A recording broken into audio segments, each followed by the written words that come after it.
UNC Massive, are we ready? Okay. The UNC is again offering to the people of Toco Sandy Grande the much needed development of this was able to accomplish in Toco Sandy Grande in 5 short years what the PNM was not able to do in their 40 odd years in government. If you think what I'm saying is a joke, then tell me 10 major developments done by the PNM in 40 years of being in government in Toco Sandy Grande. Just 10. And if you think that was bad, Rowley came to Valencia Primary Government School and tell the people on May 26, 2015, that if they put the PNM back in government, they will build a port from Toco to Scarborough. When Sadiq Bash was Minister of Works in 1999, the PNM encouraged their supporters to resist and reject the very said proposal. Now, they are coming to tell the Toco people to accept the same. The PNM is like a proverbial dog, always licking up its vomit. In the PNM 1961 manifesto, they promised to link Matlock with Blanchisseuse. 59 years has gone, and the people is still the same. Typical PNM, promises never materialize. They also tell the people they will build a new road to Toco. He think he talking to the people of Diego Martin West. Anybody who is acquainted with the terrain will know that any new road that has to be built must be built north of the existing road. And that is impossible at this time, because north of the existing road are houses, deep valleys, and high mountains. What about the North Oropouche water catchment? Will he destroy that? What about the scenic Matura River with the mermaid pool? Will he also get rid of our ecotourism? The EMA will not give a CEC for such a foolish concept. So to mamagai the people for this election, they start to widen the road, a project I am sure will not be completed. So brothers and sisters, I want to end by telling you what the partnership government was able to accomplish in 5 short years in Toco Sandy Grande. When I mention every project, I want you to shout performance. I want you to shout it out so that it can reverberate in San Fernando West for Alwari to hear. I want you to shout it out so that it can echo in Diego Martin for Rowley to hear. I want you to shout it out hard so that it can shake the hills of Belmont so that Stuart Young could hear. And I want you to shout it out so it could rustle through the trees of Maraval, but I'm not too sure if the midget will hear. But you have to shout it out. So 1, a bridge in Matlock to cross to the school. 2, the refurbishment of the Matlock fishing depot. 3, the removal of the hanging wall in Matlock. 4, the paving of the road from Matlock to Grand River. 5, the construction of 7 miles of box train from Matlock to Grand River. 6, the construction of a brand new fishing depot in Grand River. 7, the refurbishment of the Kishon Walcott Lighthouse in Toco. 8, the refurbishment of the Kumana Community Center and the establishment of the only ICT center in this region. 9, the refurbishment of the Balandra Fishing Depot. 10, the lighting of the Lawrence Wood Recreation Ground in Balandra. 11, the construction of the Matura Wall. 12, the commissioning of the Matura water treatment plant. 13, the dueling of the bridge by Ice Cream Corner in Matura. 14, the establishment of COSTAT in Sandy Grande. 15, the construction of the Valencia bypass. 16, the construction of the two-lane bridge on the Old Toco Road, Valencia. 17, the paving of the Old Toco Road from the Valencia Junction to Kumaka Road. 18, the lighting of the Ojo Road Recreation Ground. 19, the lighting of the Damri Hill Recreation Ground. 20, the construction of the modern indoor sporting complex on the Ojo Road. 21, the establishment of the visitor center in Valencia, and on and on and on. Ladies and gentlemen, Keith Rowley, you and your party are squatting in Toco Sandy Grande, but without a deed of comfort. So come elections, we will make it our duty to see that you and your party experience demolition. You have to go. Sandy Grande, Toco Sandy Grande say you have to go. Trinbago say, Rowley, you have to go. Brothers and sisters, a pleasant good night.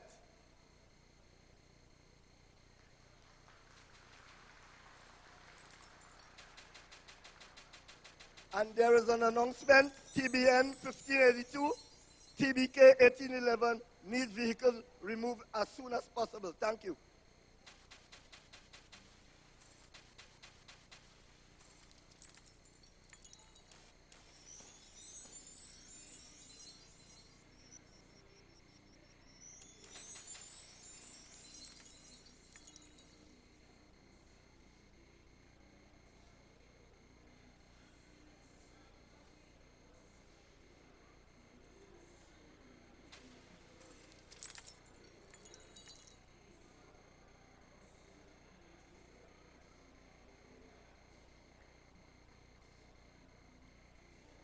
Northeastern Auditorium, good night. Honorable political leader of our great party, Ms. Kamala Persad-Bissessar, party chairman, deputy political leaders, other NATEX members, members sitting on the stage, on the tables, MPs, senators, mayors, chairmen, councillors, aldermen, distinguished ladies and gentlemen, members of the media, members of the protective services, a pleasant good night. As a local government representative, we are being starved by central government for funding, thereby preventing us from delivering basic infrastructural improvements and maintenance in our region. Example, no money to pave roads, no money for patching of roads, no money for box drains or pavements, even no money to assist in jogging tracks in our recreation grounds. Imagine at a time like this, we have no funding in this dry season for water trucks and to pay overtime on weekends and public holidays. We get no funding for a complete month to pay our caretakers to look after our recreation grounds. It's now 5 days per fortnight. That's what the Sangre Grande Regional Corporation can afford. No money is allocated to repair our corporation vehicles, which are part of our major assets. No help in times of disaster. We have no help from ODPM or other state agencies when it's time for flooding and so on. Our developmental projects, what we call DP, for the fiscal year 2017-2018 were given to us 11 months late, with just 2 weeks before the financial year closed. Within 2 weeks, we had to tender and award jobs. In this way, the money would not have returned to the Ministry of Finance. This would not have taken place if we did not have a joint press conference with our chairman, mayors, and minority leaders one fateful Sunday morning with our deputy political leader, Ms. Khadija Amin, at the office of the Leader of Opposition in Port-au-Spain. Poor people, middle-class people, mothers of children with cerebral palsy and physically challenged children, single mothers, have been thrown under the bus by trying to live with the introduction of 12.5% VAT on over 7,000 basic food items that were previously zero-rated under Kamla Persad-Bissessar. Our pockets have felt the rot of approximately 100% increase in diesel and gas. Grants and food cards have all been taken from those deserving of it to be given back to their supporters and potential voters around election time. Total lack of care and compassion. This administration has forgotten about the Ministry of Local Government. They treat this ministry like a bastard child. Vanity projects are all they are concerned about. The highway from Valencia to Toco with a port costs $1.6 billion. The highway from Wallafield to Manzanilla, first phase, costs $400 million, and two other phases, when complete, would have cost over $1 billion. Instead of investing in unnecessary highway projects at these hard, challenging times, I suggest we invest the money in trying to rehabilitate existing roads and agricultural access roads. Also, invest in wind turbines and solar panel glass for all new government buildings as a source of renewable energy. This government has ostracized the Ministry of Works in Sangre Grande, and for some strange reason, focus only on NIDCO, Pure, and URP in Port-au-Spain. I wonder if the reason behind this is to micromanage the funds behind closed door to prevent transparency from the public. Imagine the Ministry of Works in Sangre Grande has over 20 vehicles parked in their compound with no money to repair them. They have no backhoe, and this region is 4 times the size of Tobago, and the Ministry of Works compound in Sangre Grande have not even one backhoe. They have 2 dump trucks, and this is yet to be licensed for this year. Community centers around us are being abandoned and left to rot. Our schools in our region have no money to maintain their playground, and councillors are being asked to pick up the slack.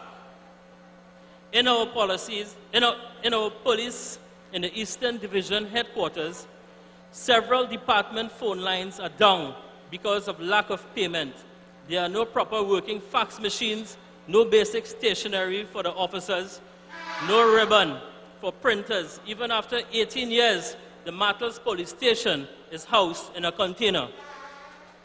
I recommend immediately the reintroduction of the police marine branch to help secure our borders from Matla to Mayaro.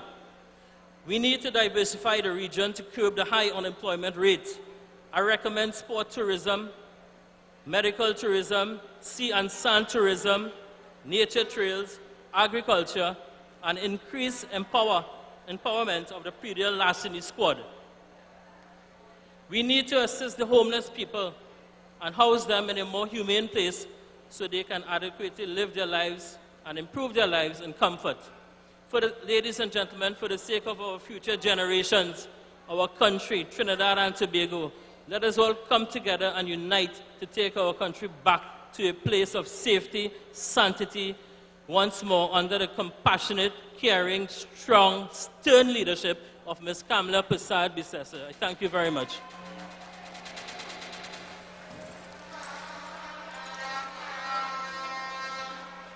To find a solution to this pollution, yeah. Got to find a solution to this pollution.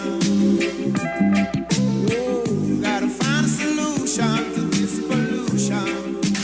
From the constituency of Toco Sangre Grande, ladies and gentlemen, please welcome Janessa Campbell, Rishana Lachman, and Nayamka Batiste. The poor man I feel, let's go. The poor man I feel. Would the driver of PCB 82 please move your vehicle? PCB 82. PCB 82. Can you remove your vehicle urgently? PCB 82. A pleasant good night to the honorable MPs, my MP, Mr. Pare, councillors, esteemed guests, and a special good night to our honorable political leader, the great Kamla Persad-Bissessar. I would like to initially express my sincerest gratitude to being afforded this opportunity. It has always been a long-term aspiration of mine to appear on a political forum in the presence of TNT's greatest Prime Minister. Mrs. Kamla has undoubtedly paved the road for women and men alike with political ambitions, and being a young woman myself, saw it fitting to take example. Mrs. Persad-Bissessar has opened the door and welcomed individuals of any race, religion, age, and gender. A true leader who has encouraged and emboldened the younger generation, which I myself represent. This serves as the strong, substantial, solid foundation of our UNC family. I absolutely cannot say the same about the People's National Movement. Whatever foundation they think they have is non-existent.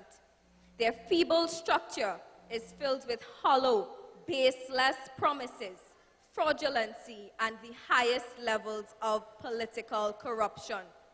I boldly come forward and say this, as they too have wormed their way in and negatively affect my personal life. Although residing in Mayaro, I attained my secondary school level education at Naprima Girls High School, and every day for 7 years, waking up at 4:30, my sister and I made the 2-hour commute. So having to make this extra effort and experiencing the level of sacrifice my mother expended, we developed the mindset to push ourselves further. This is where I both had the desire to attend university abroad and make myself a beneficial asset to my home country. I graduated in 2017 with an additional scholarship in the subjects that was supposed to prepare me for the career path that I intended to pursue. What I was not prepared for was the failure of the current administration and their subsequent impact on my aspirations. Although meeting the necessary requirements, the wrong scholarship was allocated, which hindered my plan and led me to be dependent on personal finances. So having a single mother and an older sister with even greater ambitions, it became necessary that I take a back seat and postpone further studies. So my response was to take up the initiative and constructively occupy my time while still being here. This resulted in a 2-year wait in which I hoped things would turn around eventually. I was wrong. The environment established under this current PNM governance has been unfavorable and discouraging in all aspects. The economic atmosphere has not been conducive to flourishing businesses, including my mother's personal business, which suffered. Contracts were terminated, dissolved, rejected, and during my time home, several job applications were sent out and none were received with good standing. We've heard in numerous accounts of university graduates who are sitting home with their degrees and no jobs. I don't even need to expand on the myriad of jobs that existed prior to the coming of this government that are no more today. The magnitude of lost contracts and companies closing down, it is almost as if Dr. Rowley wants Trinidad to be the next Venezuela. And being citizens of TNT and living in this time, I don't need to tell you how hard it is to live under this stifling regime. We all know it is a struggle. Overall, the ruling of the current government has had a dampening effect on TNT. Now, we gathered here tonight, and I know you will support me when I state that had our political leader been in power, this would have never been the circumstances.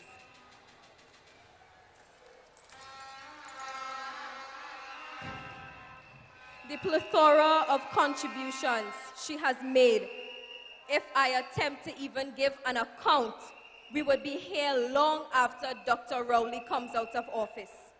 All the highway infrastructures, bridges, paved roads that the United National Congress is responsible for and what we have continued to do. Nobody can stand here and convince me otherwise. We're blatantly seeing the immeasurable difference between the leadership and ultimately the parties. But as a young lady growing up in this country, I know that this is not the way I see us going forward, and that is why I stand here on this stage. We are all here because we believe in her, we believe in the party, and we all know that soon enough she will be in power again and the downfall of Trinidad and Tobago will be no more. Thank you.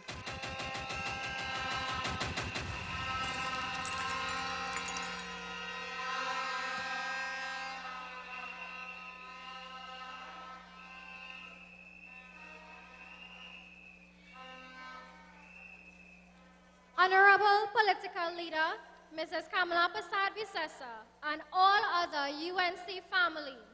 Good night, brothers and sisters. I am Rishana Lachman. I am a 22-year-old engineer who is not employed in my field.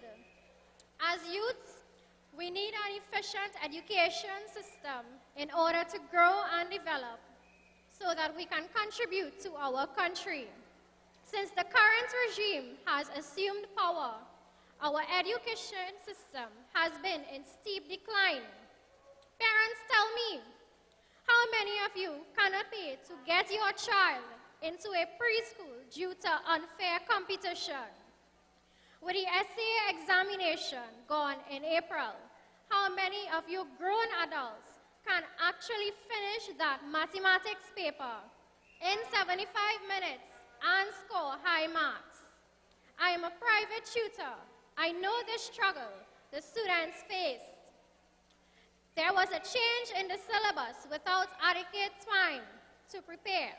They are only 11 and 12-year-olds. Even the CSEC grades are declining, and nothing is being done to address it. Everything is declining except the unemployment rate and inflation. Minus 4,000 lunches from the school feeding program to come soon. The textbook rental program costs $225 million, and the provision of laptops costs $250 million for the 5 years between 2010 and 2015. These programs were adjusted, and the current Minister of Education says that they will save $30 million from laptops and $119 million saved from textbooks. How is this saving now being used to develop the education system? Why were our homework centers closed down? A completed activity center in the community of Todd Road has been closed to the public for the past 4 years. The children of Todd Road have been denied the use of this public building because of mayor politicking. A new coat of red paint replaced the previously beautiful yellow, and the building only opened last week. Do you know why? Because elections are around the corner. Laptops with internet access are essential for secondary school students now, and not every parent can afford one. These unfortunate students will now be at a disadvantage. And in the aftermath of CXC, many students are confused as to where to go next. CAPE, certificate program, diploma, OJT, there's just no advice, no hope. So you aspire to become a doctor, a lawyer, an engineer, and you have to pay for it because of issues with the GATE program. What would happen to those who suffer from poverty and are unable to afford it? Aside from payments, the modifications of the GATE program limit students from accessing their desired fields. So some like myself have made it. We are now graduates. Even our graduates feel frustrated out there searching for months and years for a job in their field with no silver lining. I always dreamt of working for Petrotrin as an engineer. We were told to be good boys and girls and study hard, pass our exams, and once we do this, we are assured a bright future in Trinidad and Tobago. In this regard, I dedicated my entire school life to achieving this goal and looked forward to serving my country in this capacity. I did my part. However, the president government didn't do their part. They shut down Petrotrin and killed my dreams. Petrotrin belonged to the citizens, not the government. We have all applied to company after company, but no hope.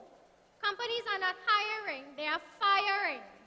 The industrial and technical sectors are not expanding, they are contracting. As days go by, there are less engineering jobs available. Professionals are being forced to settle for menial jobs. So parents and my dearly beloved youths, take my advice. Do not give up. There will be an opportunity for everyone when the time is right. Do not get confused and fall for the election distractions by the current administration. Don't be fooled by the current overheated rhetoric blame game. We need jobs. We want a better education system. We are voting for jobs and a better TNT. I thank you.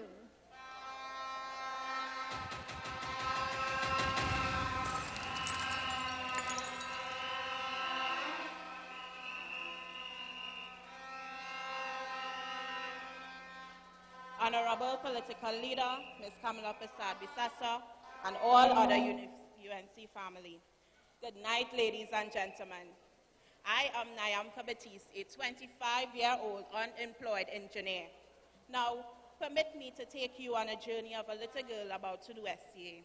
With the only desire to make her mother proud, she valued the need for intensive study. Learning how to sacrifice from young, she gave up her playtime for lessons, studied hard, and eventually passed for her first choice school. There, she excelled academically at every form level, and at the end, she crossed the graduation stage proudly, having attained all of her passes. Determined to make herself into somebody, she followed the plans she created and continued on to A-levels, then to University of the West Indies, graduating with her degree in mechanical engineering. She is now eager to join the world of work, but she finds the world around her in a mess. Parents and relatives are being sent home with no means to provide for their family, and the government, charged with creating opportunities for young persons like her, is cutting jobs instead of creating them. You see, from the time I was a little girl, I succeeded at primary school, secondary school, and then to university. Why? Because it was also my dream to work at Petrotrin, and today I am an engineer. But there is no Petrotrin.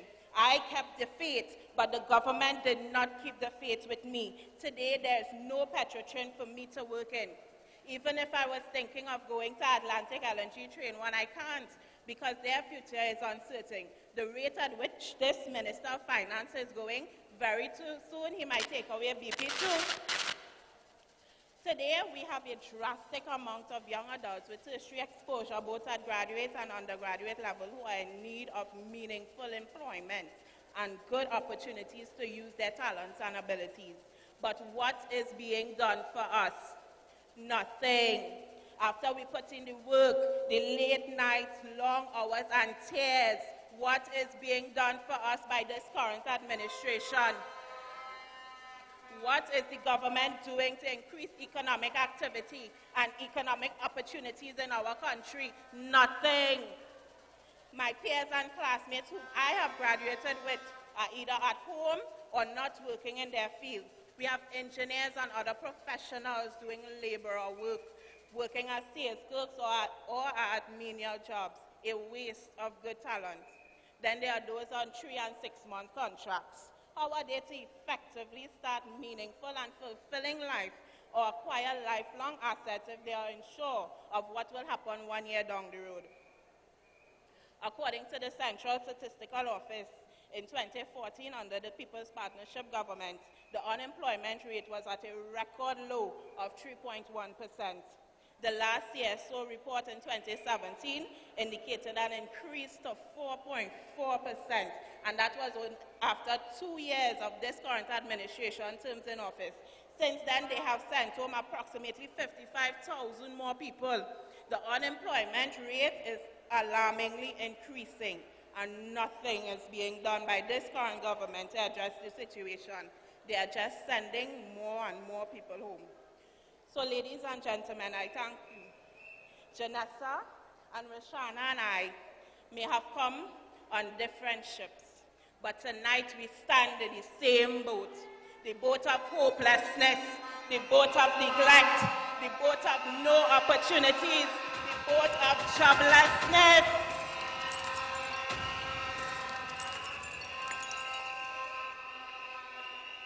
I want to ask every young jobless graduate to show me your voting finger. To the voters to whom the gate is closed, show me your voting finger. I say to every young person without hope, show me your voting finger. We must vote for hope. My young friends, this is not a matter for only the Honorable Kamala Persad and her government. This is a matter for every single one of us. Let's take a stand. Go and register yourself to vote. Give yourself a chance and give yourself an opportunity. The Honorable Kamala Persad Bissessa has committed to creating 50,000 more jobs, just like she did in 2010 to 2015. But we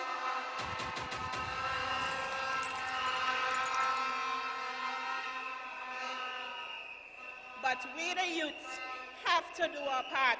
We have to ensure that she gets that opportunity to be the next Prime Minister of Trinidad and Tobago.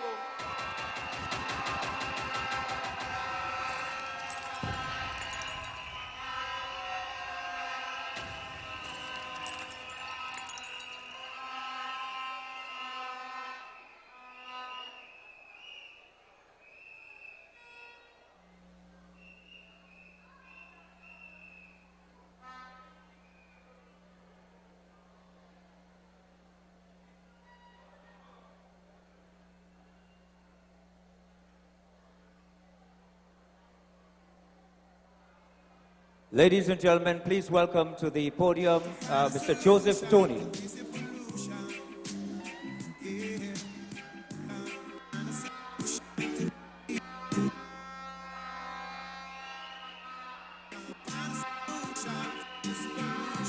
Live from the constituency of Sangre Grande, ladies and gentlemen, please welcome Joseph Tony.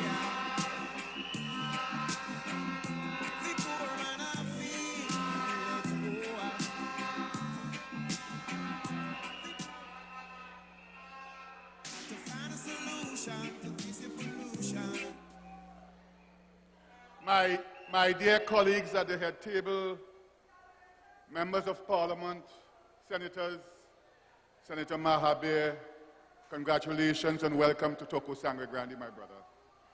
Mayors, councillors, aldermen, loyal and faithful activists of the United National Congress, all of the listening and viewing public, the media, ladies and gentlemen, good night. I had many matters to talk about tonight in Toko Sangre Grande. But I chose one topic because I feel it is the most important topic to my mind. And that is the topic that I've chosen: how the Rowley TNM cabinet has transformed itself into the new Central Tenders Board. I raise that topic, brothers and sisters, because the PNM has a history of preaching good governance, anti-corruption measures, morality in public affairs. But I shall try to demonstrate to you this evening, by their conduct, especially in the matters of procurement, where their conduct has fallen short by far. We start, brothers and sisters, with their manifesto, page 44. Page 44 of their manifesto, if you want to go and check it, hear what they have to say about procurement. They started off with the usual blah, blah, blah, UNC this, Kamla that, that's the other. Then they said, the PNM will waste no time in addressing this very important issue. That is the issue of public procurement. They will consult with all the stakeholders and implement a realistic timetable for the full implementation of the Public Procurement Act. This was in September 2015. Listen what the Express had to say, the Express newspaper in an editorial had to say in January 2019. They were criticizing the government and telling Minister Imbe to get cracking on the business of public procurement regulations. Because as far as they knew, that's the Express, the regulator, Munilal Lutchman, had sent these regulations to Minister Imbe since December 2018. And all Minister Imbe had to do was to take these regulations to Parliament to activate the legislation. Minister Imbe promised to do that by March of this year. Today we are in May. No movement whatsoever. But brothers and sisters, let me tell you, that wasn't something that was done unconsciously. That wasn't something that he accidentally forgot. My submission here to you tonight is that it is an orchestrated plot on the part of the Rowley cabinet to avoid accountability and public scrutiny on their procurement practices and to facilitate corrupt practices. All you clapping?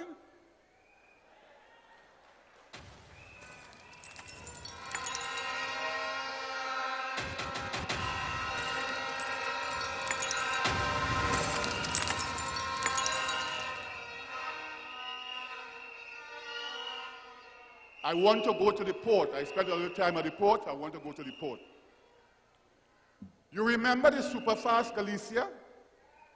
The Superfast Galicia was working well. Nobody had a problem with it. Out of the blue, the Rowley cabinet said, we don't want the Superfast Galicia anymore. We want a new boat. So Good Friday 2017, they got rid of the Superfast Galicia. Nothing to put in place, they hired, the cabinet, a barge, the Trinity Transporter barge. And hear what they had to say about the Trinity Transporter barge. A barge, put it on the high sea, put your goods on it, sea, throwing up all the seawater on it, destroying your goods. They say it was nothing short of a fiasco. This is the stakeholders of the Inter-Island Sea Bridge. A disgrace and a backward step for the transportation of cargo between Trinidad and Tobago. The Trinity Transporter barge. And so, the Trinity Transporter barge was transported away. But they didn't stop there. They went and they got the Cabo Star and the Ocean Flower. This is the cabinet of this country. And hear what Dr. Rowley had to say in August 2017 in an interview with an investigative reporter at the Magdalena Hotel about the oceans, the Cabo Star and the Ocean Flower too. He said he was convinced that something crooked may have gone down with the procurement process for the Carbo Star and the Ocean Flower 2 vessels. This is the Prime Minister speaking. And what did he do about it? Zilch. Nothing. He's saying that it's a crooked deal, yet he did nothing about it. Did he call in the Minister of National Security, the Attorney General, say, fellas, this thing looking crooked, get cracking on it, find out who is behind it? No! Nothing was done. But they didn't stop there. They didn't stop there, brothers and sisters. They went to the cabinet and they said, we want to get a new boat still. And they appointed a cabinet subcommittee to go and buy the Galleon's Passage. No procurement, no tendering, no competitive bidding, no evaluation of bids, nothing of the sort. $140 million, your tax dollars, to buy the Galleon's Passage. But that is not all. When the Galleon's Passage was found to be unsuitable for the inter-island sea bridge, they said, you know what Mr. Imbe said? We buy that so that when we build the port in Toko, we will use the Galleon's Passage to travel between Toko and Scarborough. You ever hear such dotishness in your life? Let me tell you something about the Toko port. I'm not talking about the Toko port tonight. Another night we'll talk about that. Nobody knows when construction on the Toko port will start. Nobody knows when it will finish. Nobody knows the cost of the Toko port. But that is not all, brothers and sisters. They were not satisfied with that. They went to Australia, the Prime Minister and his sidekick Minister of Everything, Stuart Young. And they wined them and they dined them in Australia. And then they took them to some shipyards. And the Prime Minister, as though he buying shoes or he buying bread, said, listen, I'm going to take 2 fast ferry vessels and I'm going to take 2 naval vessels for the Coast Guard. You ever see people buying boats, so? No specifications, no consultation with the Coast Guard. $500 million US. Just so. Just like that. Take up our monies and say he's buying these boats. And that is not all. That is not all. They're still not satisfied. Recently, they went to Malta to hire another ferry. The Jean de la Valette. Those of you who are good in French, I don't know what that means. Another boat at the rate of $271,014 per day. So in the space of 2 years, brothers and sisters, here in Toko Sangre Grande, in the space of 2 years, 2017 to 2019, by my calculations, this government has leased or bought 6 boats and 1 barge. Brothers and sisters, I am told that the political leader has arrived, so I have to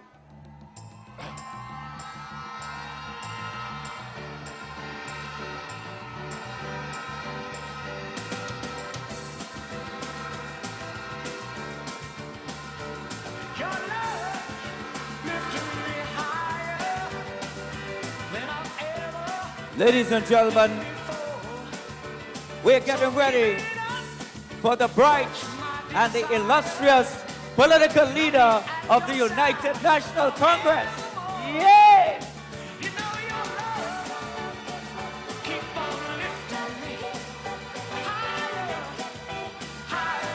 Wave your flag, wave your flag, wave your flag. Put up your flag, put up your flag. This is music time. Wave your flag, yeah.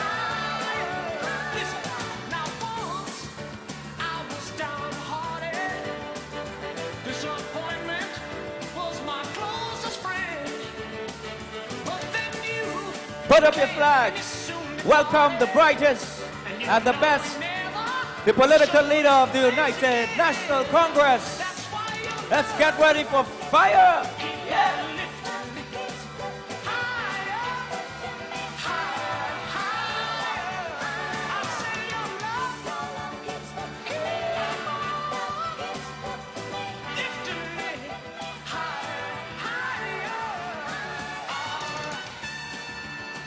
Wave your flags.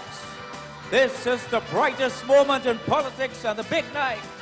Big night. Yep. The big night in politics, ladies and gentlemen. The political leader of the United National Congress, yes? Wave up your flags. It's that one in a million, girl. And now with my loving arms around you, honey, I can stand up and face the world. Yes. And let me tell you your love. This is the moment you've been waiting for. Brightest future. And the lady of the moment.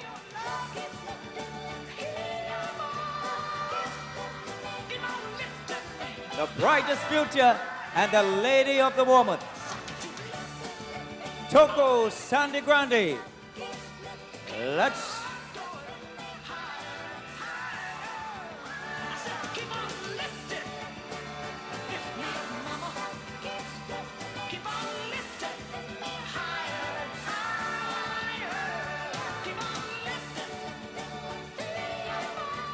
Yes, this is the political moment you've been waiting for. Toko Sandigrande. Let's all welcome the political leader of the United National Congress, Kamala Prasad Bisesa, live in Toko Sandigrande. Yes! The magic has arrived, and this is the politics of the moment.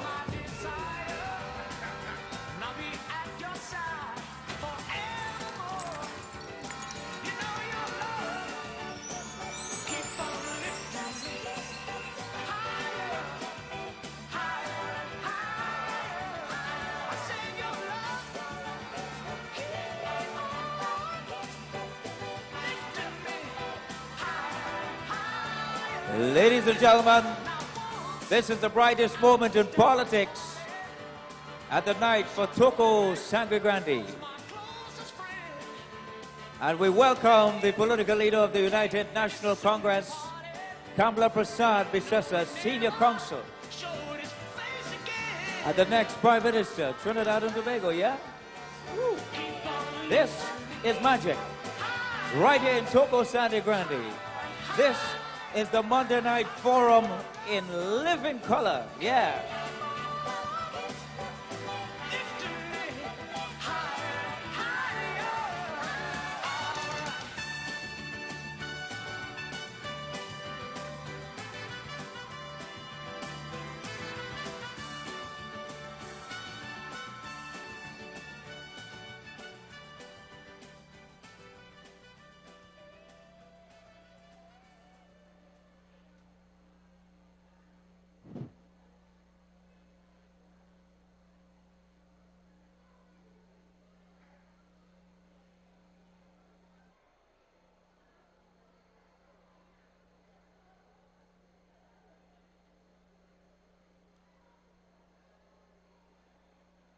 We welcome into Sandigrande here tonight a lady who has demonstrated greatness in governance. And we wish her all the best.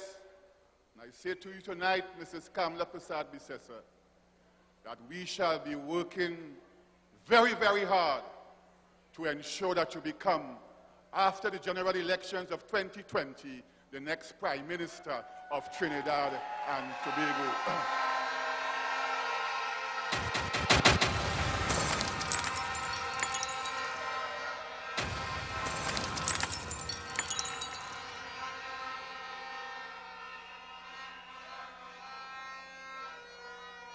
Before our next Prime Minister entered, I was talking about the corruption of this cabinet, having assumed unto themselves the functions of the Central Tenders Board. And as someone was telling me, it is as if the PNM Corruption Manual, authored by Johnny O'Halloran and Francis Pravat, and fine-tuned by successive PNM administrations, is being followed to the letter by this Rowley PNM cabinet. They corrupt to the core. And I want to say to you tonight, my brothers and sisters, as I close now, that they will want to lecture to us about corruption, morality in public affairs, as though they are holier than the Pope and Mother Teresa combined. I could have spoken to you about more tonight. The Sandals Project, Al-Wari Family Building, the Novo Technology contract. Time doesn't permit. We have to vote out these scams. You hear me good?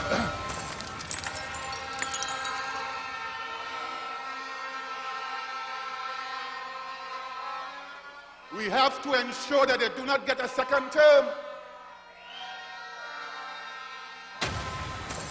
So whether you swear on the Bible, whether you swear on the Quran, whether you swear on the Bhagavad Gita, I say to you here tonight, put aside your ego, put aside your differences.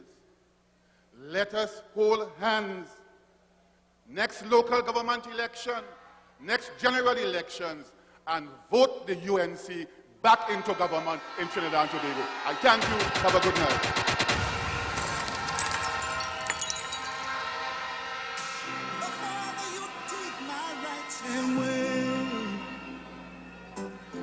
The faster I will run, the more you refuse to hear my voice, the louder I will sing. Deny my place and time, you squander wealth that's mine. My light will shine so brightly it will blind you, 'cause there's something inside so strong, so strong. Live from the constituency of Toko Sangre Grande, ladies and gentlemen, please welcome Nigel Trancuso. Oh no, something inside so strong.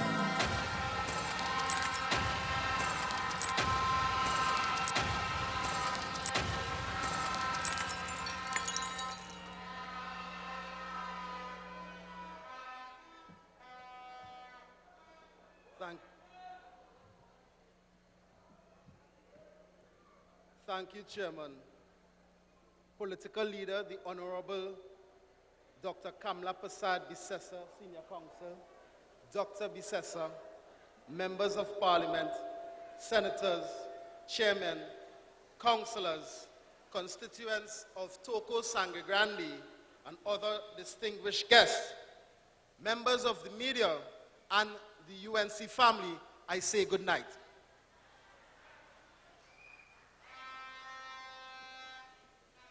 It is an absolute pleasure for me to be here tonight to address you. Tonight I feel privileged standing at my alma mater and in the hometown of the Trancoso family.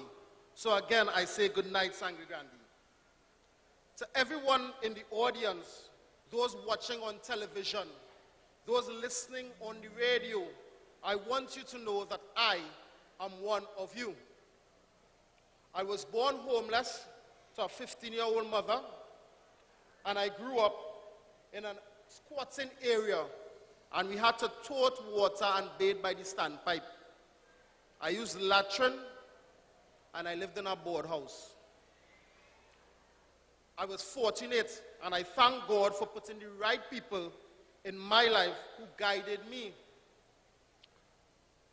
It so happened that I was successful at my CXC exams, and the choices of work available to me back then was to get one of those jobs in the services. So I became a police officer. I took that job very seriously. So all the crime fighting techniques, I knew them and I employed them. As a police officer, I soon realized that I could only do so much for my people from that institution. So I decided to become an attorney at law. It was not as easy as I make it sound here. You see, it required blood, sweat, and tears. The road to success, young people, is long, it is hard, and it's a lonely one. People who are with you today will leave. They won't understand, but I urge you to persevere. Remain focused. I tell you, hard work rewards dividends. So don't let anyone tell you you can't. As I said, I was born on the streets to a single mother. I grew up in an environment where education was not seen as important. I remember while growing up, I was saying how much I valued education, and my friends laughed at me. They told me you can't take education to the bank or to the supermarket. Listen, all sorts of things will be thrown at you. I remember my dad losing his jobs when I was in secondary school, right here, and being mortified at the prospects of not finishing school. So even though times are hard, remember hope comes, and this time it comes riding in with the United National Congress.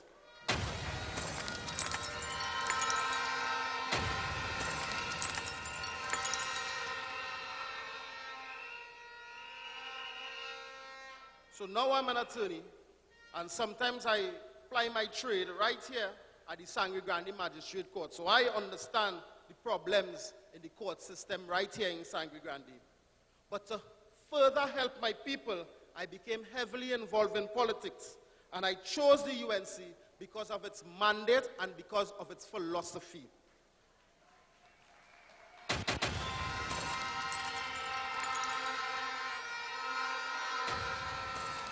I know that this is the party to take the country in the future, and our leader has a heart for the people.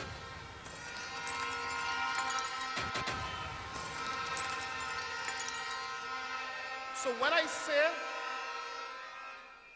say I am one of you, I am truly one of you. I can identify with the lowest straight through to the highest, and I understand crimes from all sides. And today, I want to say that we live in perilous times. I know of families in Sealots and George Street, Port of Spain, that are being chased out of their homes by gangs, and they have no one to stand up with them. For half of a century, the PNM government has been supported by these people, and the PNM government has turned their backs on them. How much more opportunities must they give this PNM government?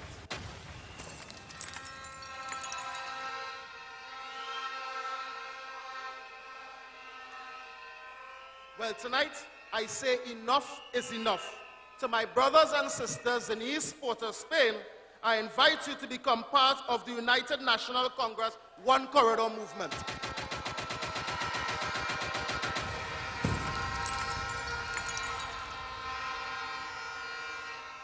We welcome you with open arms.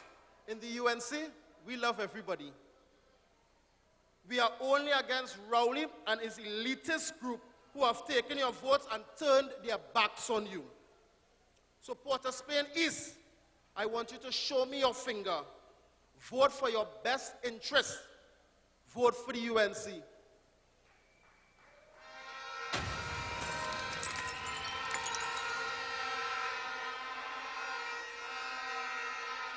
Under the PNM, crime is up. All the PNM statistics trending in the wrong direction. Job creation down and crime is up. People are frustrated. People are fed up. People are desperate. And then on top of it, our young people are being profiled and targeted as pests. I know. I was a police officer. Look at what happened in Carenage 3 weeks ago. It could have happened to any one of us. A 14-year-old teenager, a promise never fulfilled, a grieving, confused mother who saw the video of the funeral of Naomi Nelson. The mother's heart was ripped out of her soul as she lowered that coffin into the grave. You see, collateral damage is always a byproduct of any war. And little Naomi Nelson was a byproduct of this senseless war. Time and time again I say, we don't fight crime. Crime is a problem. We solve problems. Therefore, we solve crime. So I guarantee you, if another approach was taken to treat against the crime problem that that young teenager from Carenage and so many of our loved ones may very well still be with us here today. Naomi didn't have to be collateral damage, and our future prospect is lost. She could have been a police, she could have been a nurse, a doctor, a lawyer. We will never know. Why did she have to die? This war needs to stop. We need crime to be treated professionally. The government has to provide the police with the appropriate tools so they could serve the people more effectively. You see, under the PNM, the entire system has failed and needs renewed life. And if they want a war, this is what it is they should use in their war.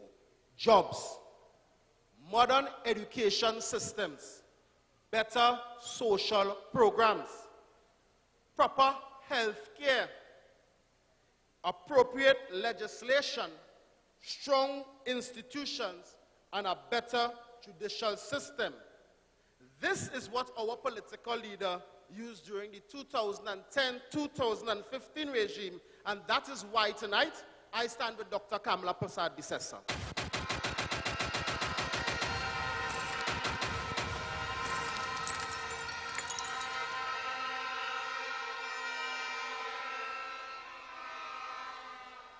Last week, it was reported that 8 young black men escaped from prison. The prison system is totally oppressive for the prisoners and the prison officers themselves. This thing, not easy.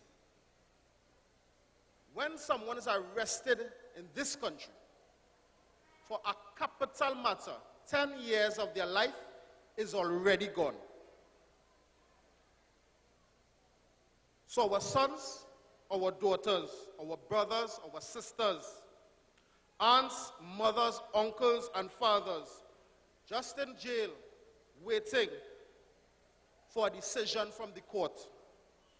And for the other side, the side of the families of the victims, they themselves are not sure what is the outcome. In a society that is developing, we don't have enough magistrates. State prosecutors and the justice system is slow. I went to court for a 14-year-old, and just to get a decision, it has taken 6 months for this child to get a state prosecutor to actually come to court to even start the matter in this modern time. Sometimes I ask myself, does this government even care that so many of us are killed, whether it be by bandits, businessmen, police officers in the hospitals or on the nation roads? Do they even have a value on our lives? It feels as though the walls are crumbling on us together as a people. But we must rise. Trinidad and Tobago, rise. Arise, my people. Arise together. Let not creed, race, culture, or class divide us. We have to do this together. How many of us are barely clinging on to life? But don't die now. No, you can't die now. Dig deep and find that strength and go early to that polling booth on the morning of election and vote for the United National Congress.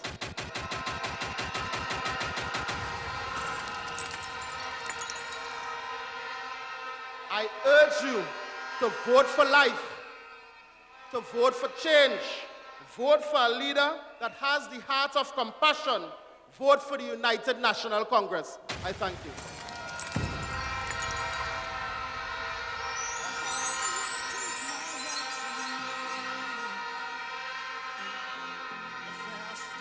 I will run. The more you refuse to hear my voice, the louder I will sing. Deny my place and time, you squander wealth that's mine. My light will shine so brightly it will blind you. 'Cause there's something inside so strong, so strong. Live from the constituency of Toko Sangre Grande, ladies and gentlemen, please welcome Lorne Diaz. Something inside so strong.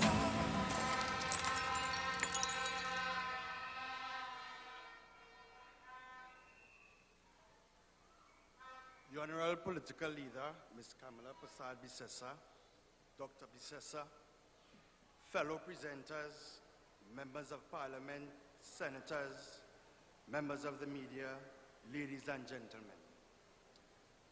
A very good evening to you all. I would like to begin by extending my sincerest thanks and appreciation to Mrs. Bissessa for her warmth and generosity in allowing me the opportunity to address you this evening. My name is Lorne Diaz, a qualified professional who fell prey to the heartless, spiteful, oppressive, Rowley-led PNM regime. Today, what you see happening all across Trinidad and Tobago is demotivating. And the truth is, I am fed up. I am fed up of seeing institutions being destroyed. I am fed up of seeing families falling further and further behind as they struggle to survive in this period of massive discord. There is just a blatant disrespect and disdain, lack of care and concern for the working class, for poor people, and for our children. And I know, just like me, you must be looking on, just absolutely disgusted by this PNM approach to governance. How the PNM acts as politicians and how the PNM treats our citizens. We especially, our children, deserve to be inspired by our representative. Mrs. Bissessa, to me, signifies representation that is fearless, principled, caring,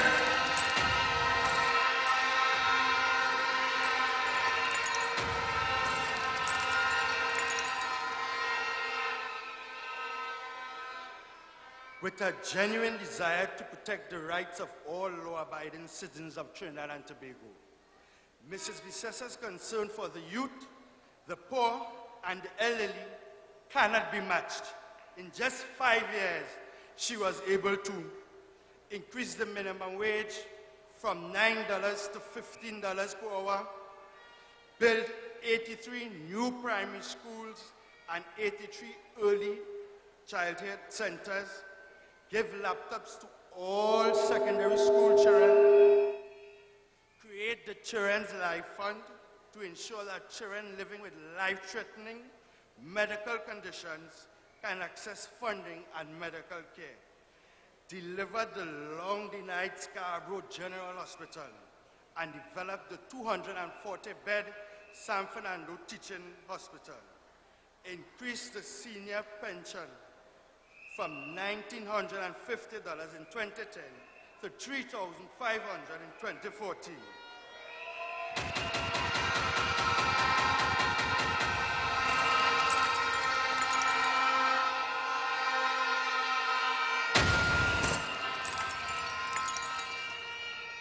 She also removed VAT from over 7,000 food items.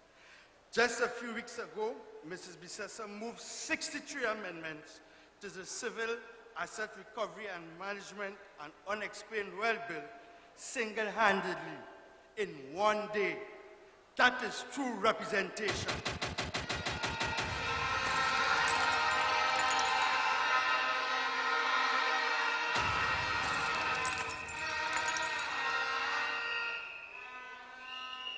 But the PNM has been in government for 49 out of 59 years.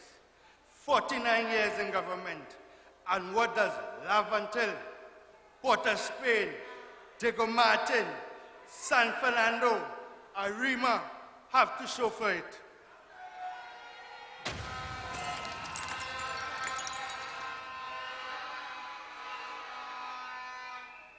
I believe if something doesn't serve you, get rid of it.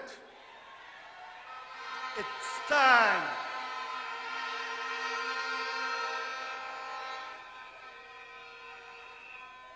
It's time to get rid of the PNM. It's time to get them out. We deserve better. Our children deserve better.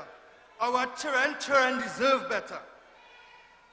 The decisions the PNM are making are the difficulties you and I are facing right now and will continue to face tomorrow. They like to say PNM till we dead. Well, let me tell you, if they get another 5 years, we will really die.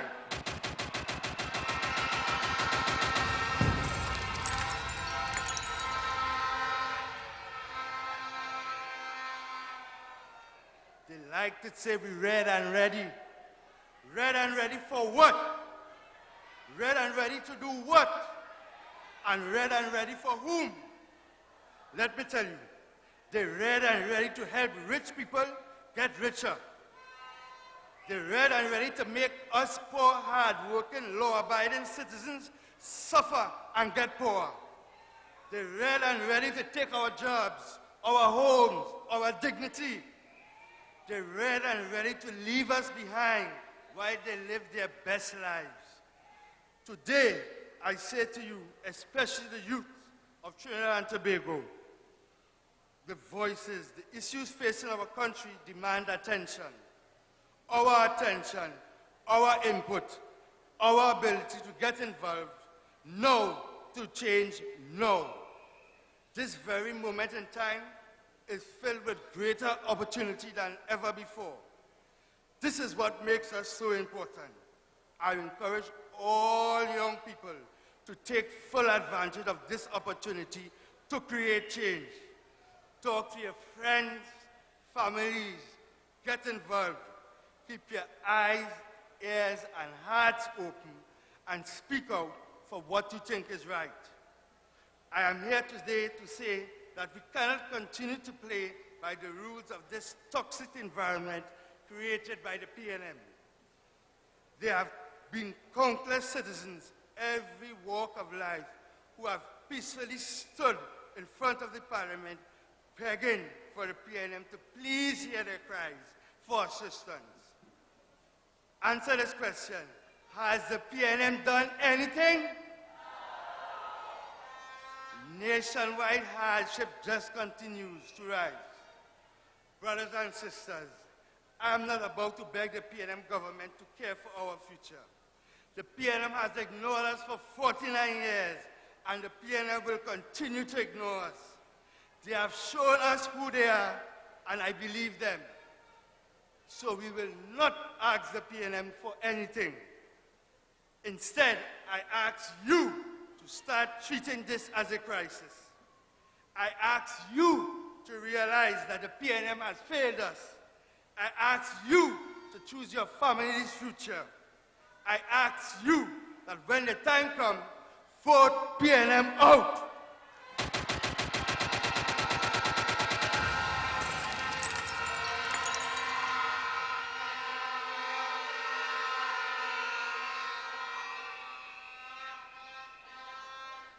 Ladies and gentlemen, as I stand here before you today, I'm inspired and hopeful.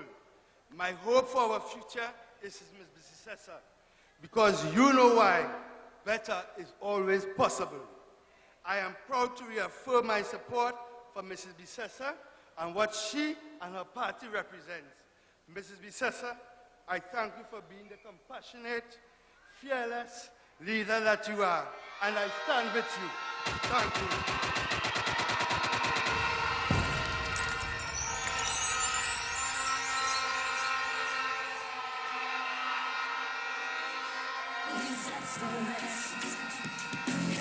All I require for life, God has given me, and I know who I am. We are a chosen generation.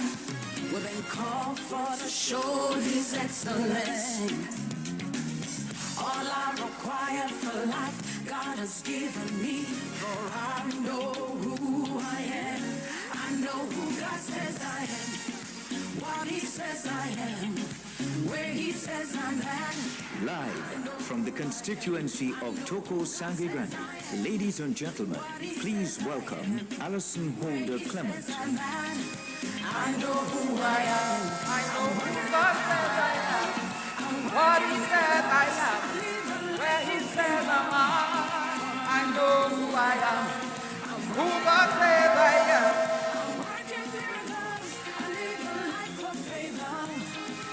I know who I am.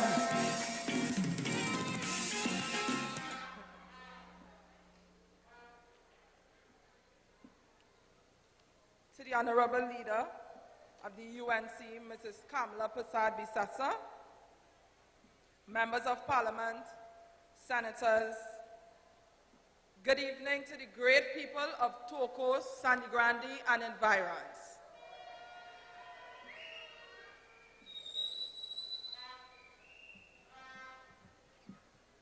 This evening, I take this opportunity to give honor to God, our Heavenly Father, Creator of all things, and to the leader of the UNC, family, Mrs. Kamala Persad-Bissessar. And we can do better than that.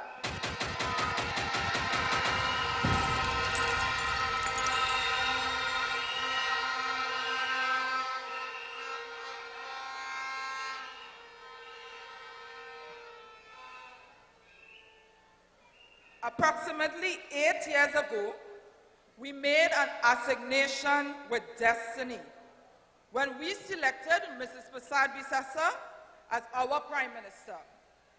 And now the time has come for us to vindicate our pledge, to allow the soul of our suppressed and distressed nation to resolve the decree and say enough is enough. The people of Toko Sangre Grande and the nation at large finds it difficult to continue to sit back and accept mediocrity, stagnancy, inefficiencies, inadequacy, impotence, just to name a few. To disguise their agenda of hate and spite, they create distractions based on falsehood and arrogance, which is found to be barren of any moral value. In the midst of ongoing economic gloom, where prices continue to increase, jobs continue to decrease, breadwinners are out of jobs and cannot provide for their families. All this while, some rest comfortably after consuming 5-course meals. When placed in a position to serve, it is not when you desire, but when your service is so required. And can we say today that under the current governance, today is that taking place? We can say under the leadership of Mrs. Persad-Bissessar, there were numerous improvements made to our constituency, Toko Sangre Grande. I'm just naming one because there are so much.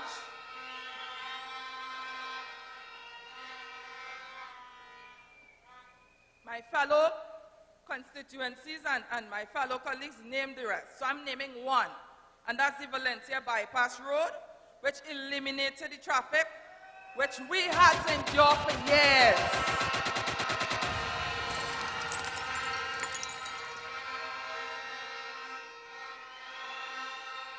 We had increased employment, where everyone was able to benefit. The laborers, the men on the ground, the single mothers and fathers, the smallest of men were able to acquire some measure of income through several implemented programs by the government of Mrs. Prasad Bisesa. Today, can we say that it's the same under the present governance of the PNM led by Mr. Rowley? The song I was introduced with says, I know who I am. I'm walking in power. Do we understand the power that we have? And with that power, the changes we can make as a people once stand united. In this relay of life, the onus is on us to forge ahead and see the light at the end of the tunnel. For our present situation does not determine the ultimate. The race is not for the swiftest, but those that endure to the end. We are coming to the end of our race, where we must pick up the pace, take the baton as a people, as a community, and as a family united. And as we do so, I encourage and urge you to know the power that rests in us to see it through the end in victory. Young people like myself, it is not too late. It is only the beginning. Chapter 1 of the book we are writing. I too had struggles, nothing to eat. I studied under the lights of Edward Street, the street lights. That's called Trace. We sold kurma, we sold pylori to get to and from school. I had my wilderness experiences and forged ahead with many other disappointments. Who knows what lies ahead? I can determine what does, and so can you. We are the chosen generation of tomorrow. I'm asking questions. Will you allow us to take your hands through the journey of life and that of your children? Will you take advantage of the opportunities which will be made possible by the governance led by Mrs. Prasad Bisesa for yourself and for your children?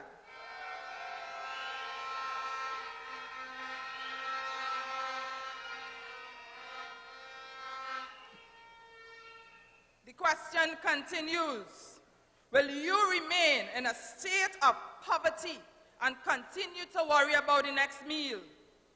Will you create avenues?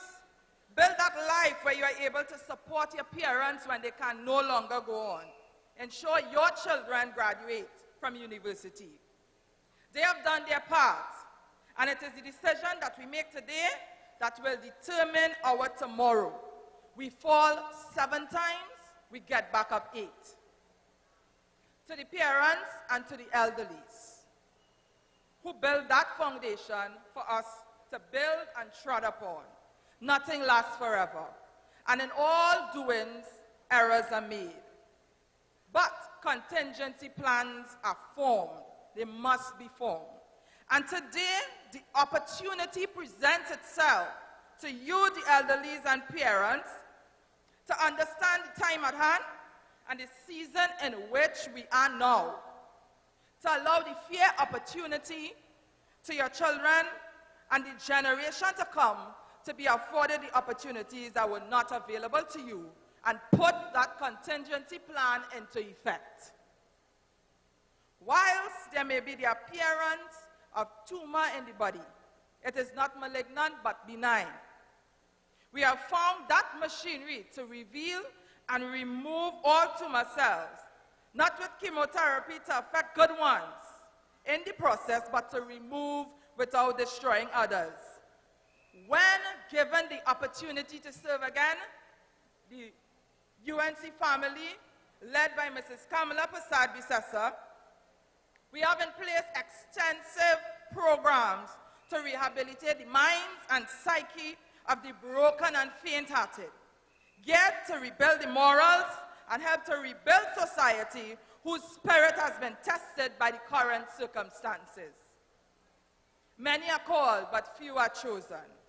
But today, ladies and gentlemen, I say to you, we are the chosen generation of tomorrow, called for to show his excellence.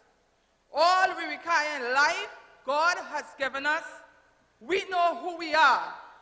We know what we have and the power we have, and invested in us to make a difference. People of Toko Sandy Grande and environs, this evening is an evening of reflection and decision making that will make the difference for the community and impact the country. Be the change we want to see. Be what we are called and created to be. Be winners, be victors. As we usher into the new chapter of the incomplete book called Journey, let us unite and make our beloved community and country the place where we all live together in harmony, where we step out from the old into the new, and in these challenging and trying times, we take the pledge of dedication to the service of Trinidad and Tobago. Like Maya Angelou, we will rise. Like Martin Luther King, darkness cannot drive out darkness. Only light can do that. Hate cannot drive out hate. Only love can do that.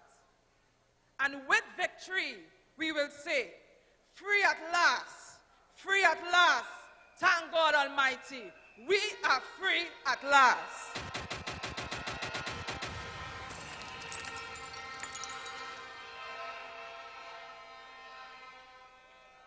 Like the prophet Timothy, we will say, we have fought the good fight. We have finished the race, and we have kept the faith. Like King Solomon, a horse is prepared for the day of battle, but victory belongs to the Lord.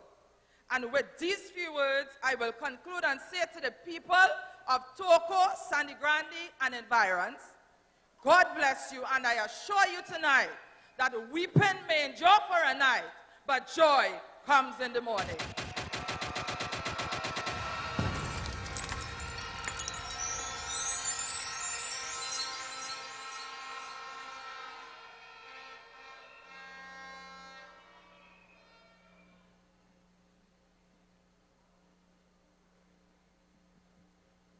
Good evening, ladies and gentlemen of Toko Sandy Grande, and to the mass media.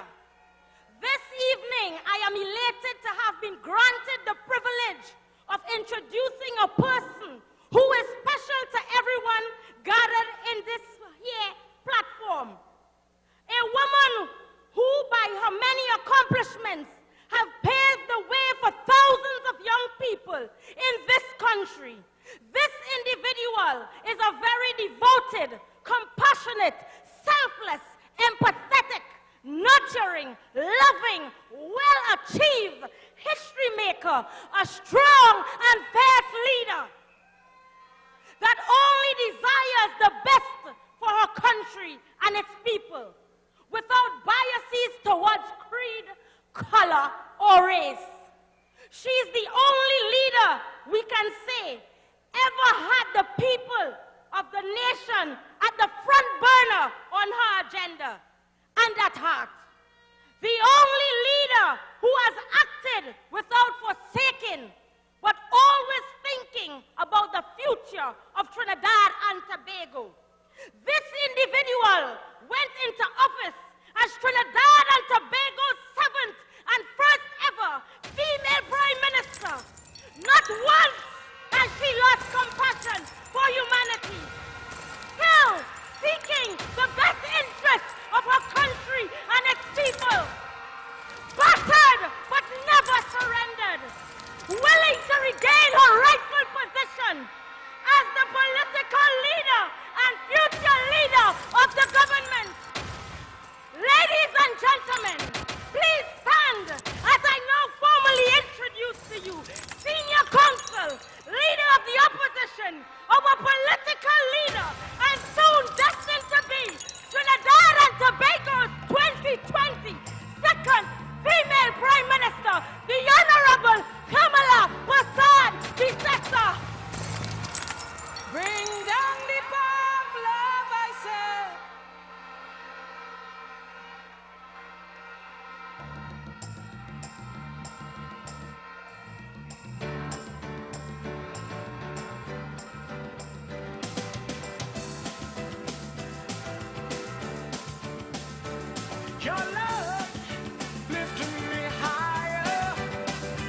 than I've ever been lifting before.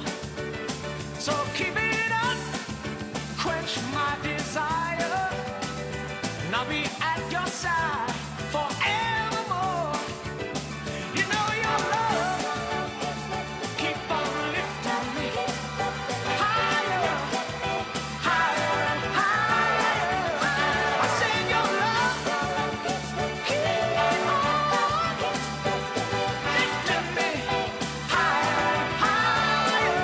Listen, now once I was downhearted, Thank you very much.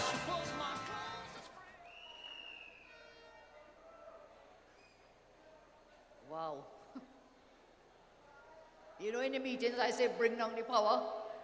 Let's thank our last speaker. That was real power and energy. Give her a round of applause.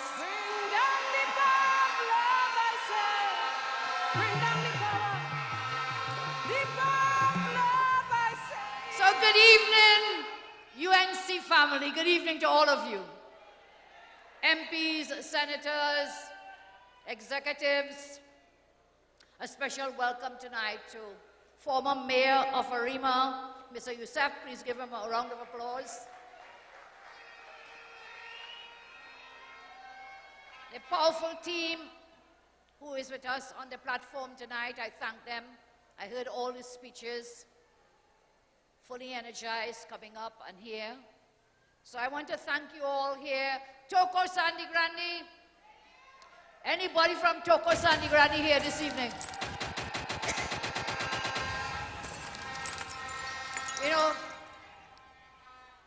our meetings, each meeting that I come to, each meeting is bigger than the last one I went to. And I see the massive crowds here tonight. It's a good sign. I thank you all for coming out. And this constituency is well known for great things coming out of Toko Sangre Grande. Remember Kishore Walcott? Out of Toko Sangre Grande, yes? But there's another man who is making waves internationally. His name is Sham Mahabir. He was born in Grande. He owns and operates a restaurant in East London. It's called Lyman, and it's local foods that he does there. He has been making waves in London. And I think on the 30th of May, he's going to have an international doubles day in London, taking our street food, popular food, out there in London. So, trainees are everywhere and doing well. You know, just last week, we listened to the Minister of Finance in the midterm budget review. Some people are calling it the Minister of Finance, or not the Minister of Finance, but I wouldn't do that. I wouldn't be so unkind to him. You know, they came to us, brought this midterm review to tell us everything is well, all is well. They are living in a fantasy world.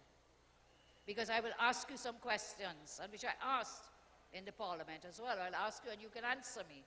Do you feel safer today than you did 4 years ago? Do you feel secure in your job? Well, some don't even have a job, huh? Has the economy improved? Do you feel confident enough to open a business? Are you getting better health care? Are your children getting a better education? Have they fixed or maintained your roads? Have they dealt with drainage? Are you getting basic utilities and, most important, water? Are you getting water?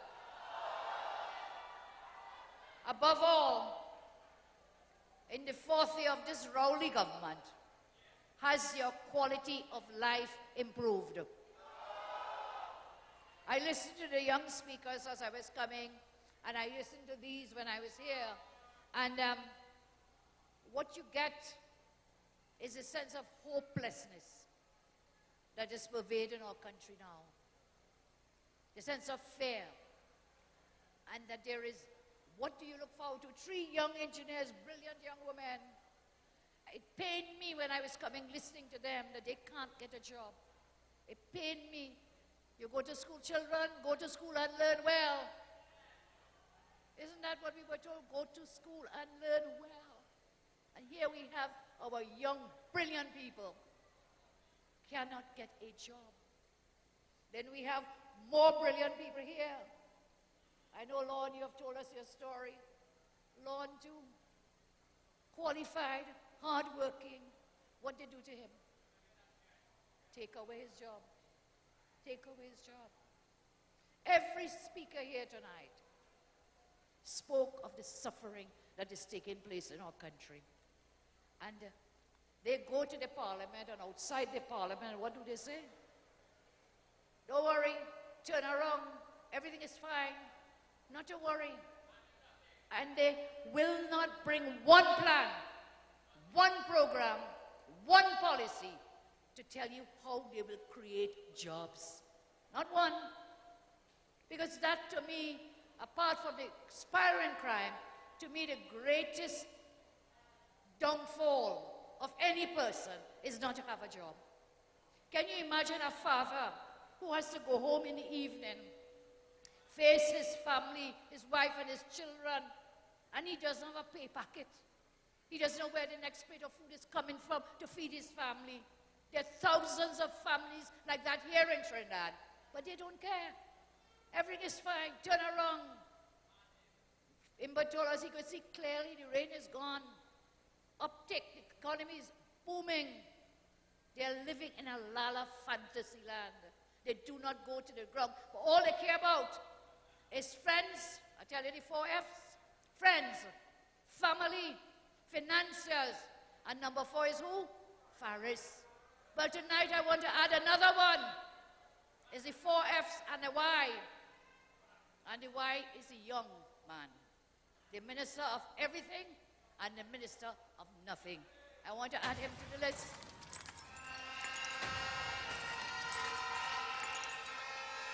So they have no plans. They have no plans. Tonight I will share with you, on the last day I had, is there a book, please? My book. Even the book with the transformation plan. It might be in the car. I want to share with you some of the plans we have for the transformation of our economy, because what I am about trying to get the quality of life of everyone improved. How do we do that? We lift the economy. We transform the economy. We create jobs. That is what I am about. We are about is to let us get TNT working again. Are you ready to join us in that journey? Let us get TNT working again.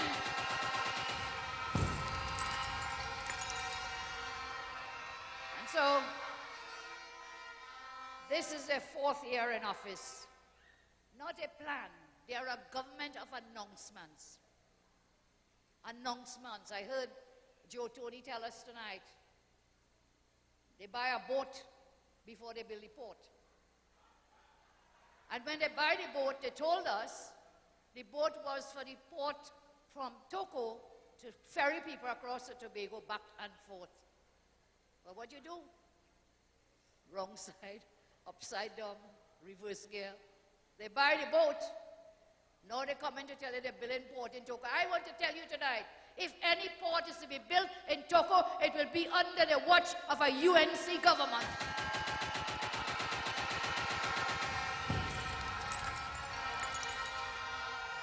Because many years ago, it was a UNC government that came with the plan for the port, and this same man, this man who now calls himself Prime Minister, he was the one who came to Parliament and shut down the project for the Toco port. So don't come now to talk about Toco port. Nothing, as Joe told you. Those of you living here, you know nothing going on. And your 4th year in office, trust me, they have built nothing. They have constructed nothing. They have done nothing. You think in the last election you're getting a port? Don't let them fool you and mamagai you. Thank you. Don't take that bribe here and mamagai. Don't take the chain up. You know, elections coming? It's pure chain up. Government of announcements. That's all they're about. And so, what they tell you to do, what is their plan? They say, listen, you know what you have to do? Energy is so important. So they tell you, pray for oil. Their water policy is what? Pray for rain. Their crime plan is pray that the criminals will get a conscience and start to behave good. Look, I believe in the power of prayer. I believe in the power of prayer. But what this country needs now, in addition to divine intervention, is for them to call an election now. Call an election now. Call it now.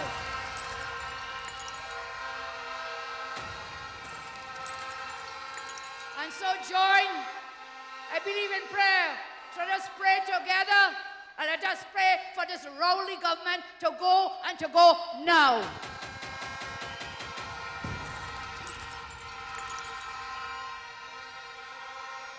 And you know, Mr. Rowley, be careful what you ask for, because you might very well get it. I want you to look at this video, please, if we can put it on track. Just take a few minutes and I will sit. Watch the video. When you hear Mrs. Prasad Bisesa say that they built 100 schools while they were in office, I heard her with that nonsense last week again. They built 100 schools. I want to ask the media to ask Mrs. Prasad Bisesa to give you, the media, a list of the 100 schools that they built when they were in government. I think that he spoke about on the political platform approximately a week and a half ago. And that is that he wanted us from the opposition to give him the list of schools that we have constructed during our period 2010 to 2015. But it is incumbent for me, as the former Minister of Education, to give the names of the schools, because the Honorable Prime Minister has asked for the lists of the schools. Under the management of Mrs. Bisesa as Prime Minister, the Ministry of Education constructed and completed 69 early childhood education centers, 31 primary schools, 6 secondary schools. In addition, additional blocks were built at another secondary school. And for answering the Prime Minister's question, the 31 primary schools completed, and it will include those schools that were opened in 3 of the sitting ministers now in government, including the Prime Minister. The Rosilac Presbyterian Primary School, Riversdale Presbyterian, Tunapuna Government Primary, Balmain Presbyterian, Pinal Rock Road SDMS, Mount Pleasant GPS Soledad Road North Claxton Bay, Palo Seco Government Primary School, Lengua Presbyterian Primary School, Arima New Government Primary School, Tulsa Trace SDMS, Barrackmore Astor Rees Road Barrackmore, St. Barbara Spirit Hill Shouter Baptist, Echo Village Anglican Primary School, Monkey Tongue Government Primary School, Febo Village Government Primary, Enterprise Government Primary, Union Presbyterian in Hermitage Road, Manzanilla Nareva Government Primary, Lower Komoto Government Primary, Kanhai Presbyterian, Charlieville Presbyterian, Egypt Village Government Primary, and the Minister of Public Administration would remember when we opened her school together at Rosehill RC at 6 LaCour Street, Laventille Road, East Dry River. Rio Claro Presbyterian, Grand Street, and the Minister of Finance now will also remember when we went up to Paramin and we opened the Paramin RC school in his presence. And we have photographs to demonstrate that. And also the Honorable Prime Minister would remember when our Prime Minister at that time gave him a yellow buttercup when we were opening the Point Kumana RC Belleran Street in Point Kumana. 26. And New Grant Government Primary, Capdeville Government Primary, Pinal Queenam Government Primary, Monroe Road Hindu SDMS, and Durham Village SDMS. Mr. Deputy Speaker, these are the 31 primary schools that we constructed during 2010.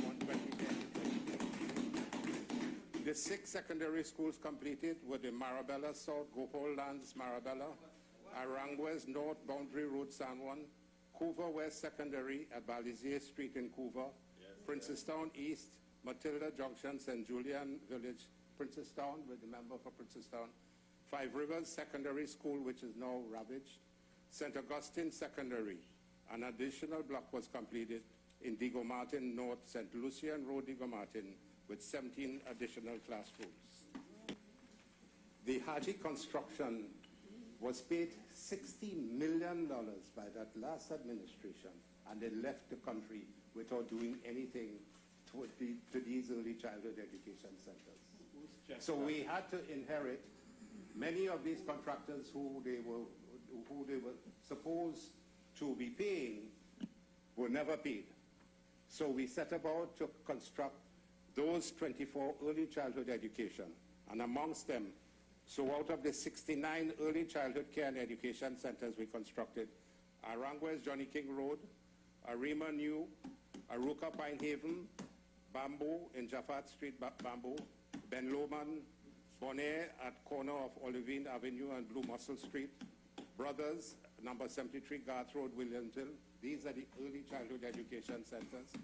Bon Nintendo, Hillside Gardens, Carlson Field, Tasker Road, Cashew Gardens, Caroni SDMS, Cora Royal Road, Lagoya Road, Cora, Clark Rochard Road, Clark Rochard and Rochard Road, Corinth Hills, HDC site, Kunjal, number 214 Kunjal Main Road, Kush, the corner of Kunapo, Southern Main Road, the Kush Village, Edinburgh South, HDC site, Egypt Oasis, in Das Trace in Kunopia, Egypt Trace in Endeavor Road, El Dorado ECC, Enterprise in Cedar Road, Faizabad, number 22 Road, Gasparillo ECC, Golconda, Harmony Hall, number 24, Jacob Hill 25, La Horquetta, South Gladius Street, La Horquetta, La Rofin, Lisa Gardens, Lower Komoto, Madras, Malabar, Pomegranate Avenue, Malabar in corner Lennox Yearwood Expressway,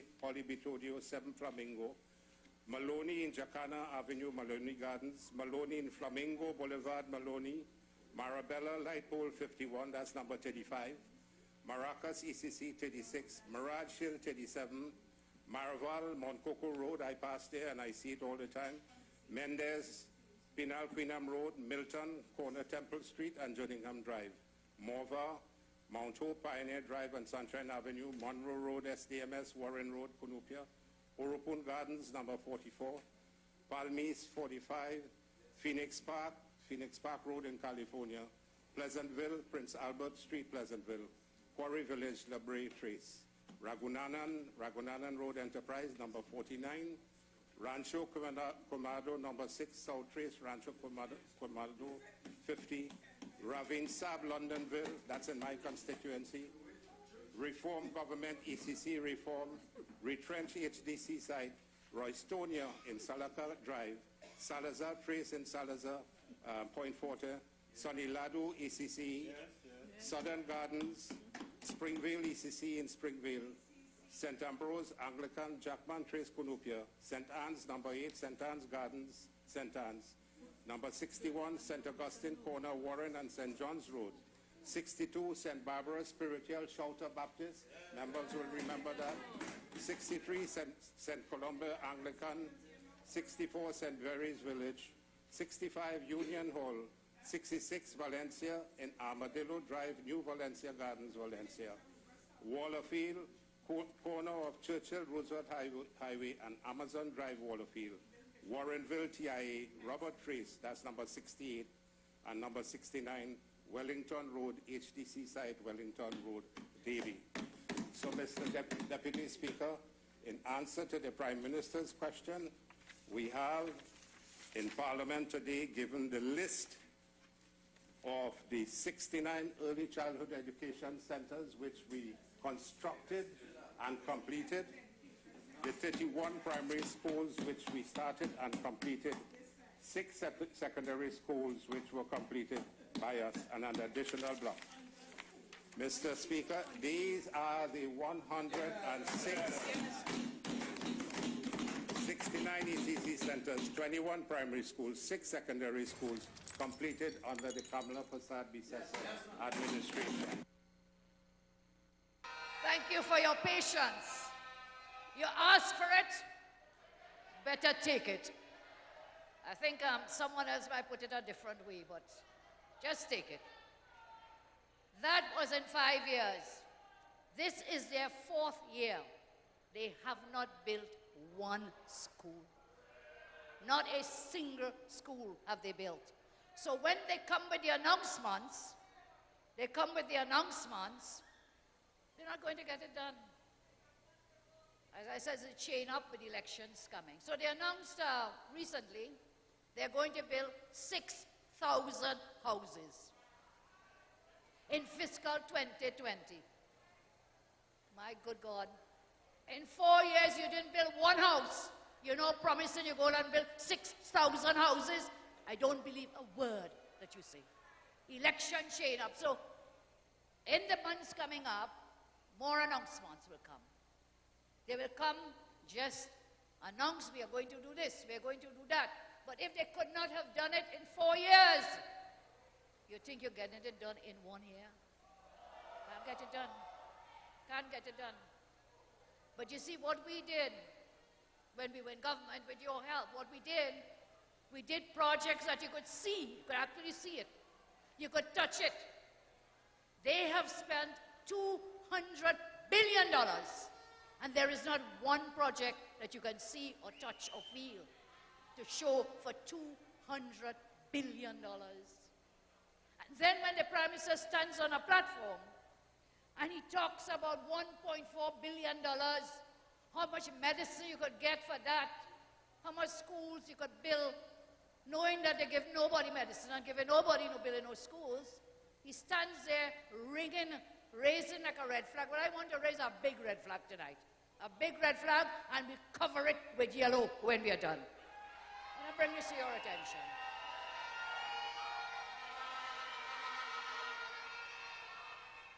Today, the Privy Council delivered a very important judgment with respect to a claim arose in Trinidad and Tobago by one Ravi Balgagan Maharaj against Petrotrin.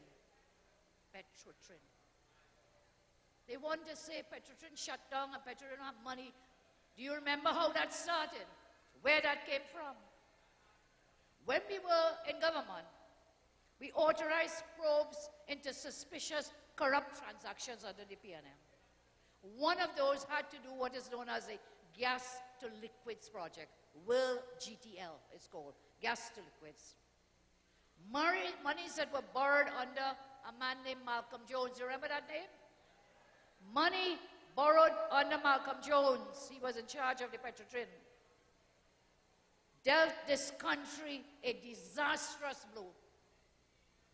And that is what we are still paying for today. We haven't been paid for it yet, but that has been one of the major reasons for the downfall of Petrotrin. Okay? And the closure of Petrotrin. Heard the young ones there saying they want to work Petrotrin.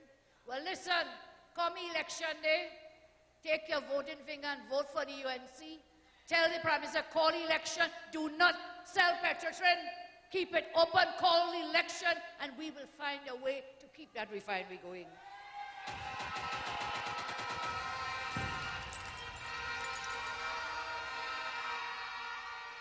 You will remember that this government did two major things in relation to Petrotrin when they came into office.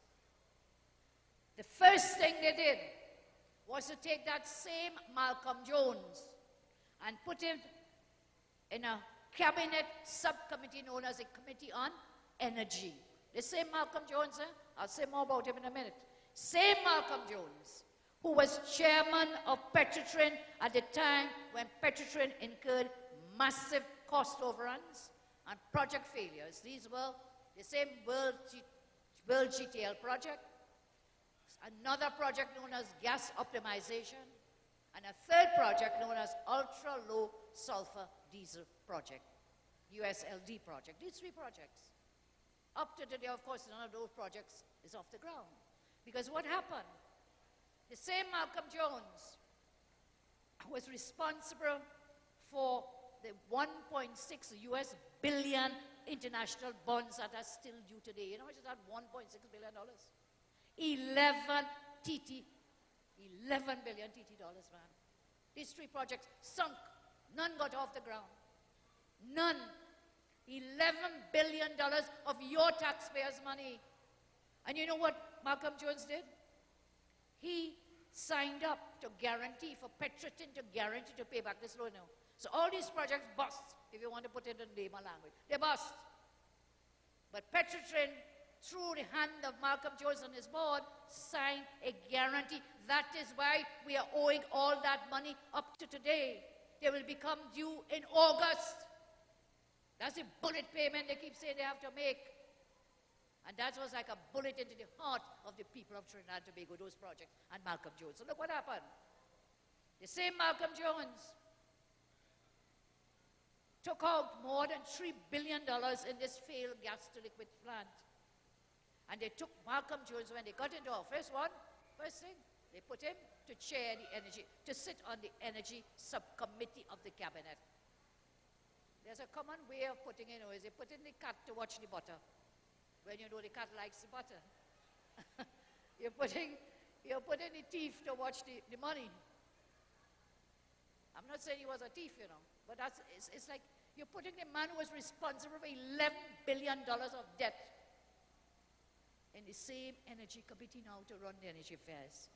The second thing they did, after they put Mr. Jones there, and may his soul rest in peace, by the way, he's now passed on. Same Malcolm Jones, second thing they did is they withdrew the case Petrotrin had filed against Malcolm Jones and the board. You know, not even 1 month had passed. I said we did the probes, we saw this money was drained out, and so we sued Petrotrin, sued Malcolm Jones and the board responsible for this $11 billion and $3 billion for WGTL. Sued them. They Rowley and his crew and his AG Faris gets into government, and Faris strikes again. Strikes again. What did he do? He withdrew the claim against Malcolm Jones. When? You remember when was the election? September 2015. Within 1 month in October 2015. That was one of the first things they did to withdraw the case against their friend. They withdrew the case. Case collapsed. And the reason they drew the case now gets very interesting, you know. There are a lot of questions. The advice to shut down the Malcolm Jones case, you know who was the lawyer who gave the advice? A name that is all over the country right now. A fellow named Vincent Nelson QC. The plot thickens, you know. What a tangled web we weave when we set out to deceive. But one thing we know is the truth will always come forth. Truth will come in the light. So they went pronto, fast. Pulled the case out. They even had to pay Malcolm Jones money now when they withdrew the case. And so Mr. Nelson QC gave the advice to withdraw the case. This is the same Vincent Nelson who, before that, had advised the government, Petrotrin, to sue Malcolm Jones. So the same lawyer who says sue Malcolm Jones, government changed, what happened? He turned around and backtrack, backpedal, and say, withdraw the case. Change his tune. Changed his tune, the same lawyer changed his tune. When that case was filed against Malcolm Jones, we had another very distinguished lawyer who gave the advice. So Nelson gave the advice, good case, go ahead. But another very distinguished lawyer, Mr. Russell Martineau, also advised. So we had 2 seniors advising. But when government changed, Mr. Nelson backtracked. So Vincent Nelson, in 1 month after the new AG was sworn in, hey, by the way, these fellows so back to front, you know that AG was sworn in twice? Try and remember, you know, from day one when this government came in, they were back to front. You had to swear in the Prime Minister first. They swore the AG in first. Try to remember. And when they realized, oh my God, imagine the AG should have known that is not the protocol or the law. So they pull him back and they send Mr. Rowley, they swear Rowley, and they say, Faris, come. Do it a second time. Well, that will be the last time. We must make sure it's the last time that they ever swear. The last time.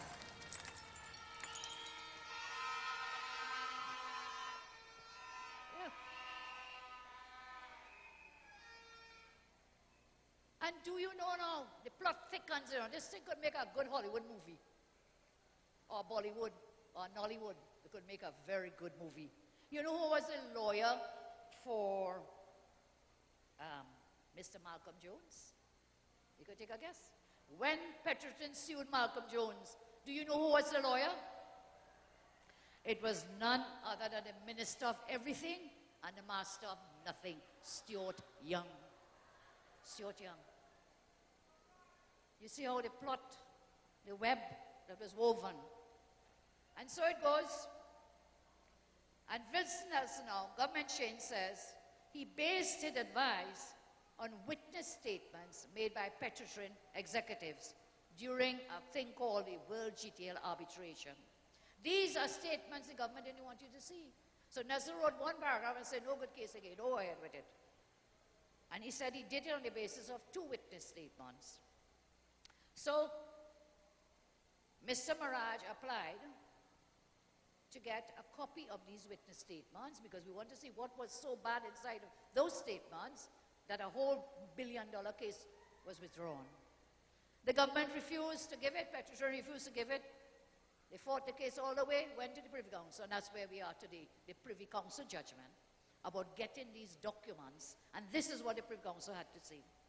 So far as concerns possible benefits for the public interest of disclosure of the Batiste and Chantak statements, the board considers, and the board being the Privy Council board, considers that it is arguable that they are of significant weight with a view to securing transparency and accountability in relation to relevant decisions in a number of respects.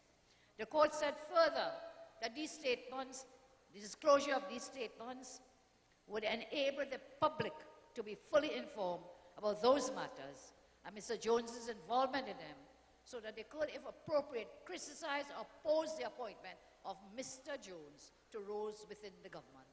They said further, disclosure of the documents will enable the public to understand and, if appropriate, criticize decisions to bring the civil claim against Mr. Jones. And they said further, there are grounds for thinking that the decision to abandon the case against Mr. Jones may have been influenced by political factors. This is not Kamala. This is a Privy Council in London. There are grounds for thinking that the decision to abandon the claim against Jones may have been influenced by political factors. The council said further, they noted that the government, through a minister, had predicted the case would be dropped before. Minister said, case going to drop when? Before Vincent Nelson gave the advice in October. This is what the Privy Council said. This is in view of comments made by a government minister on the 8th and 9th October 2015 in advance of receipt of the written advice of 11 October 2015 from Mr. Nelson QC, indicating that the claim against Jones was likely to be abandoned. So this minister was a seer man. Before they even got the advice to abandon the case, minister out there saying, case going to be abandoned. And so, Privy Council took issue with the quality of advice given by Nelson, and they said that there is the appearance of involvement of the Attorney General in this matter. The Attorney General announced that the board of Petrotrin had decided to withdraw the case in February 2016. And then he said it the same day, the advice from October, in February 2016. And in March 1, he told country. So there was great media interest and publication. Why did you withdraw the case against Malcolm Jones? Why? Why did you do it? And the questions were whether the AG had been involved in taking out one of their friends from the case in the court. And the Privy Council finally ruled in favor of Mr. Rafi Baragobin Maraj, and they have upheld his application to get the documents. So, but he still has to come back to the court down here, so the story unfolds and continues. We will know what are in those statements, whether they were sufficient to withdraw the case against Malcolm Jones, or was it just a case of friend helping friend, P&M. You know, the P&M says they always take care of their own, eh? They only take care of their own when there's the big boys up there. But they're not taking care of their own right here in Toco Sangre Grande or in any part of Trinidad and Tobago. So we shall see how that carries on. I know time is against us, but I did promise you I would talk a little about plans we have for Toco Sangre Grande in particular, and in general. I had planned, this is the economic transformation plan. We have said that we will want to create 50,000 jobs. I have made the point before, we did it once, we have a track record, we can do it again, and these are the plans that we have. For Toco Sangre Grande,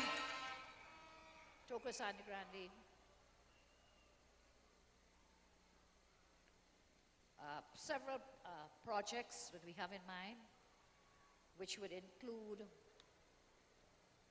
encouraging investment in resort, ecotourism, and cultural tourism. We work to revitalize the food production sector, the agricultural sector. We will implement strict regulation and monitoring of the quarry industry. We will improve on social and physical infrastructure to serve the needs of additional housing in the area. Some of this will be done by the HDC and some in public-private partnerships. We will improve the functional efficiency of the Sangre Grande Town Center. We will engage in medium-intensity industrial development in the Guayco Sangre Grande area to bring jobs and income to the region. This means that the region will be developed with a community core with a range of services to make the community as self-sufficient as possible. Some services that will support in your area here, Guayco Sangre Grande area, will be banking services, professional offices, retail trades, restaurants, entertainment, market development, and of course, government services. Buildings in the community core, the law will be changed to allow you to go high up, those who want to build and have a small piece of land, high up. And there are several other plans which we'll drill down with your team here, your coordinator, Joseph Tony, and his team. And we trust that we can get Toco Sangre Grande working again, as we will all of Trinidad and Tobago. So these are just some very few plans. There were others I wanted to share, but I see the time. We had a lot of brilliant speakers on tonight, so time did go very fast. So as I close, I want to remind you that we can make a change, we can make a difference. You in Toco Sangre Grande can make a difference to the quality of your life and the life of your children. But the only way you can do it, as one of the speakers told us, you have to make sure you're registered to vote. Because if you don't have a ticket, you have no chance. I saw somebody won the $14 million lottery. Where was that person? I forgot to even buy a ticket. So I congratulate them. You must have a ticket to get a chance. So make sure you're registered to vote. The young ones especially, impress on them, go out, register to vote. That's the only way that you can make a difference. I want to thank you for all your support here. I want to give you the assurance, I say it every night, that I will work for you, continue to fight for you until the last breath is gone from my body. I tell you I love you very much. I tell you that half of me belongs to you, the other half I give to you. So all of me belongs to you. And I say, you have had other leaders before me. You will have leaders after me. But guess what?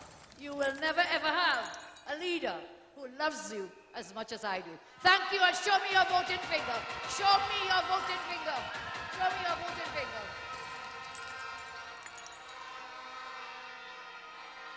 Show me your voting finger. Vote for you.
no voting finger. Vote for UNC. Get me a them. Bring down the power of love, I say. Bring down the power. The power of love, I say, is the greatest power. Stop hell and damnation. Bring down the power. Love to heal a nation is the greatest power.